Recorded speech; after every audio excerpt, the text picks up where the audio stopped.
Nehru record Modi break. ప్రధానిగా పుష్కర నరేంద్రుడు పదవిలో నేటికి 4399 రోజులు.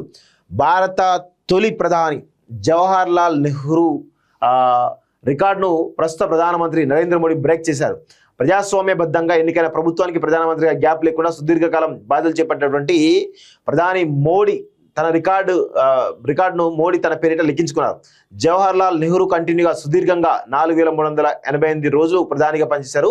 నరేంద్ర మోడీ ఈ రికార్డు బ్రేక్ చేశారు. 2014 నుంచి నేటి వరకు గ్యాప్ లేకుండా ఆయన ప్రధానిగా పదవిలో ఉన్న రోజుల సంఖ్య నేటితో 4399 రోజులకు చేరుకుంది అని చెప్పేసి అంటా ఉన్నాడు. సో నేను ఒకటే అడుగుతా ఉన్నాను. సో పందిలాగా 100 ఏళ్ళు బతికే కంటే కూడా నందిలాగా 5 సంవత్సరాలు పరిపాలన చేసినా బాగానే ఉంటుంది. సో ఇప్పుడు మీరు ఇన్ని సంవత్సరాలు మీరు పరిపాలన చేశారు కదా, ఈ దేశంలో ఒక అత్యున్నతమైనటువంటి యూనివర్సిటీ నెలకొల్పిరా, లేకపోతే ఐఐఎంలను నెలకొల్పిరా, లేకపోతే ఏరోస్పేస్ సెంటర్స్ నెలకొల్పిరా? ఏది మీరు చేసినటువంటి ఒకటి టెక్నాలజీ పరంగా కావచ్చు, లేకపోతే భారతదేశాన్ని అభివృద్ధి పథంలో నడిపించేటువంటి ఒక కీప్ ప్రాజెక్ట్ టేకప్ చేసారా? ఇప్పుడు చైనాలో అన్ని రంగాలు ముందుకెళ్తా ఉన్నాయి, కానీ మనం అన్ని రంగాలు వెనకబడతా ఉన్నాం. మనం ఇక్కడ ఈ నీతులు చెప్పేటువంటి ఏది స్వదేశీ అని చెప్పేసి నీతులు చెప్పేటువంటి ఈ ఆర్ఎస్ఎస్ బీజేపీ సంబంధించిన వాళ్ళే చైనాకు పోయి అక్కడ ఉన్నటువంటి ఇంటీరియర్ వస్తువులను వాటి తెచ్చుకునే పరిస్థితిలో ఉన్నారు. సో మనము ఎటువైపు పోతున్నాం?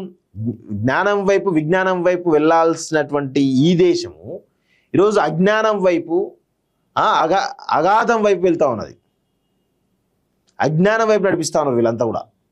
ఎవ్వరికి కనీసం ఈ 12 సంవత్సరాల కాలంలో విద్యలో ఏమైనా సంస్కరణలు వచ్చినాయా? వైద్యంలో ఏమైనా సంస్కరణలు తీసుకొచ్చిరా?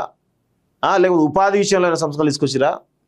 లేకపోతే ఏ రంగంలో ఈ దేశంలో సంస్కరణలు తీసుకొని రావడం జరిగింది మోడీ?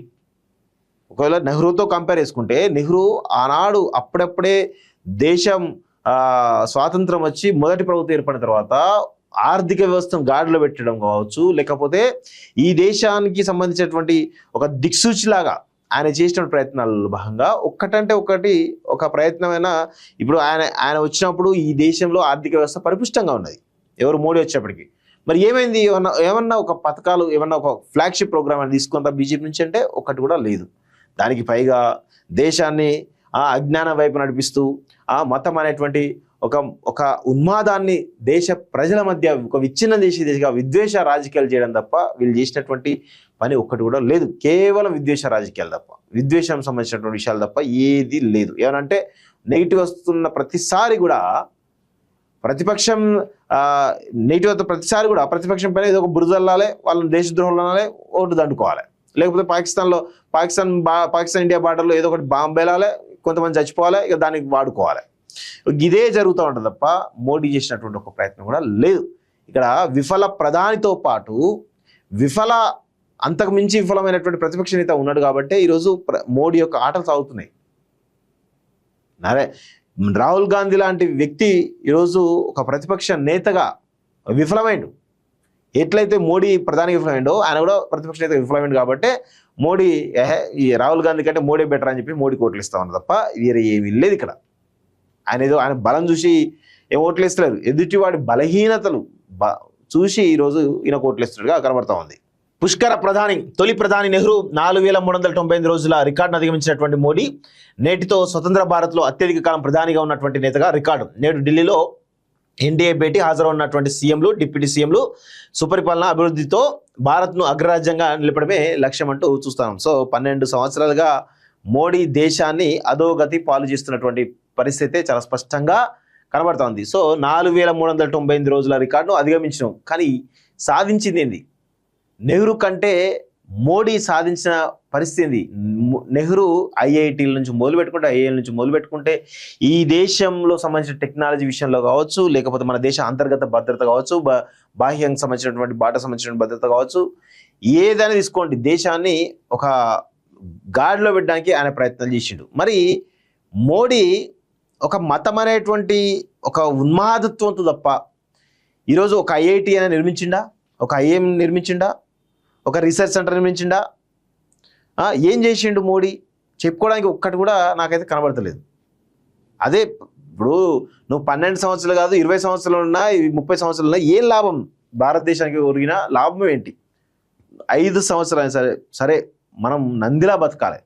100 సంవత్సరాలు పందిలా బతకడం కంటే కూడా 5 సంవత్సరాలు 10 సంవత్సరాలు నందిగా బతకడం శ్రేష్టం. కానీ ఈరోజు మేము మొత్తం నెహ్రూ రికార్డును అధిగమించడం, మేము 12 సంవత్సరాలు చేసినాము, అది చేసినాం అంటే ఏం లాభం? మీరు చేసిన మంచి ఏంది దేశానికి?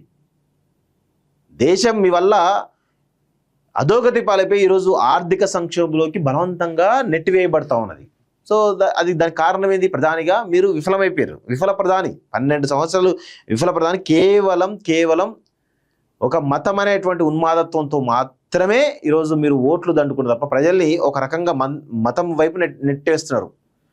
వాడికి కనీసం చదువు అవసరం లేదు, సంస్కారం అవసరం లేదు, వాడికి ఉద్యోగం అవసరం లేదు, వాడికి ఫ్యామిలీ అవసరం లేదు, ఏం అవసరం లేదు. మతం జయిస్తాం అనిపించాలి మనతోటి ఏదో ఇక ఆ ఉచ్చులో నింపేస్తున్నారు వీళ్ళందరినీ కూడా. చాలా దారుణంగా ఉంది పరిస్థితి.